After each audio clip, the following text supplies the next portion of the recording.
Wow, I actually decided to make this video. Hi. Never thought that would happen. Hi, I am the Seaman235, and I'm making a video I probably should have made, like, I don't know, probably sometime around 3 months ago. They are probably gonna release some more DLC for the game, but whatever. And the game I'm talking about is Sonic Forces. So, Sonic Forces is a game. It's certainly a game. That's definitely what it is. And I'm walking around as I do this, by the way, so if you hear some background noise, that's why. I know I probably should do this legit with, like, the camera focusing on me, but I'm lazy and I can't set things up right now because there's, like, tons of shit in the kitchen and we have yet to put it away. So for now, this is what you get. Sonic Forces is a game I played, God, like, sometime in November, of course, but I stopped playing it around probably sometime in January. It's gotten a lot of mixed reactions from people, and unfortunately, I'm probably not going to be much nicer to it. So, when Generations was... Generations. I wonder why I confused it for Generations. How could I ever do that? When Sonic Forces was announced sometime in 2016, I believe, sometime around E3?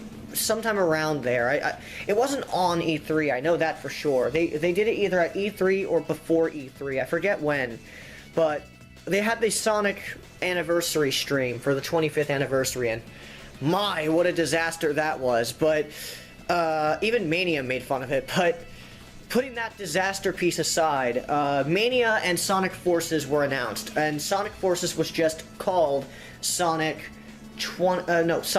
Project Sonic 2017. I actually have a video around that time of the announcement, so I can link that in the description if you guys are interested, but only if you're interested, because shameless plugs, because those are always fun. When it comes to Sonic Forces, I was very excited for it because it looked like another Boost game, and then we got confirmation it was a Boost game. They were going back to the Boost formula. As for my opinions on Sonic Lost World now, I kind of want to wait for a Sonic retrospective to do that, but considering my friend Zach doesn't seem to want to do that anytime soon, I'll just give my opinions on it very quickly right here. It was a fine platformer in its own right, it was a decent game in its own right. It took me a while to get used to the controls because they didn't really teach me, it doesn't really convey its control scheme very well, but overall, I thought it was a decent game in its own right. As a Sonic game, though, it's not very good because it really isn't a Sonic game. It's really more of a Mario game that just happens to star Sonic in it. And that's not really what I wanted for the Sonic franchise. Thankfully, Sega, I guess, decided, okay, yeah, we don't really want this for the Sonic franchise either, so they went back to the Boost formula, which made a lot of people happy, but then we got to see more of the level design. And over the course of time, a lot of people really didn't see anything good to come of it. A lot of people really didn't like the level design because we saw a lot of what we thought at the time were early levels, and a lot of people thought the level design was very simplistic and boring. And I thought, like, is that any different from Sonic Generations' Green Hill, or Sonic Colors even with Tropical... I want to say Tropical Coast. Tropical Resort. That's what it was. God damn it, they reused that Tropical so much.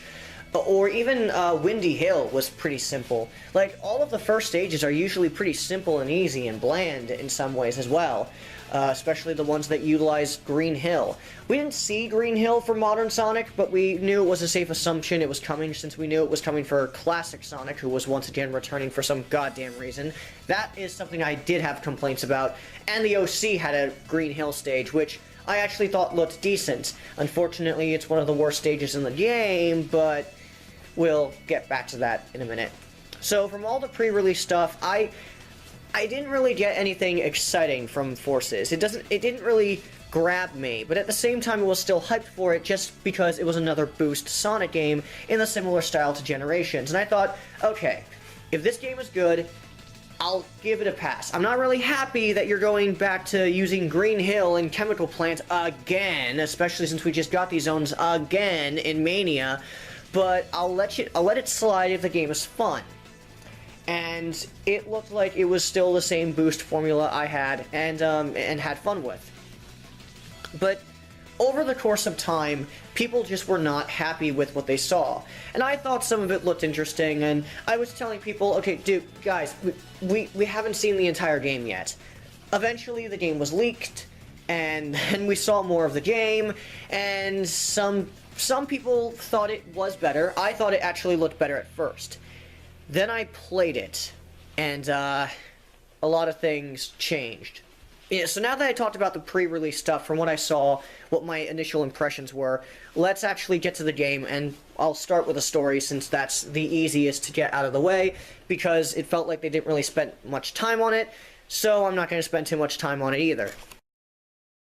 Alright, so Sonic Forces' story is... There's a lot of good ideas. There's a lot of good ideas that I really like. I love the idea that Eggman has taken over the planet and essentially rules the world with an iron fist. However, and I also love how it is a much darker storyline because of this, but it feels like it's a darker story because it makes sense. Eggman is a lot more serious, but also still keeps his attitude and his ego, and even his narcissism in some scenes as well. But he is a bit more menacing. I even like how Cubot and Orbot actually really joke about how Eggman's like, holy shit, he actually is serious this time. That was a joke that was actually legit funny. And I think that was even in the Japanese version too, so that's actually like a decent joke as well. And the humor, when it was there, I thought could be funny at times, though it wasn't as prevalent as in past games, because you know why. Unfortunately, the story still sucks, because a lot of the great concepts they have are just never well realized or even well executed. Mainly because, I don't know, they just didn't put as much effort into the story as you thought they would, or maybe because it was just rushed or whatever. I don't know why, but the story feels like it went through several rewrites. So many scenes were cut or given to classic Sonic for the sake of giving him a purpose, even though he really has none. So the story begins essentially with Sonic being called by Tails. He's told, hey, Eggman's attacking the city, you know, get to the city, help us out. Sonic goes through Green Hill and somehow gets to the city. Since when was Green Hill next to a city? I mean, I guess it could be kind of next to where Radical Highway was, because to be fair, the city has, like, the Golden Gate bridges that kind of feel like Radical Highway if it were, like, in its, Bad Future from Sonic CD, which is interesting. In fact, if there is one thing I will give Forces, I do like the idea that some of these places are in the same world. Like, we actually get to see the chemical plant again, but it actually is, like, a confirmed canon place, and we know where it is. Green Hill is next to a city, and it could be a reference to Adventure 2. It could also just be a pure fucking coincidence. But at the same time, if it isn't, that's actually pretty clever world building, and I do appreciate that, but even that's done so limitedly. They don't really make any comments on it. They make a comment about Seaside Hill. We never really go there, but honestly, I'm not really angry about that because we had Seaside Hill again in Generations, so I don't really... Back to the story, though. When it comes to Sonic, he gets to the city, and then he meets Eggman, beats all of his robots, but then Eggman unleashes his super plan, which is Infinite and a bunch of Sonic's old bad guys.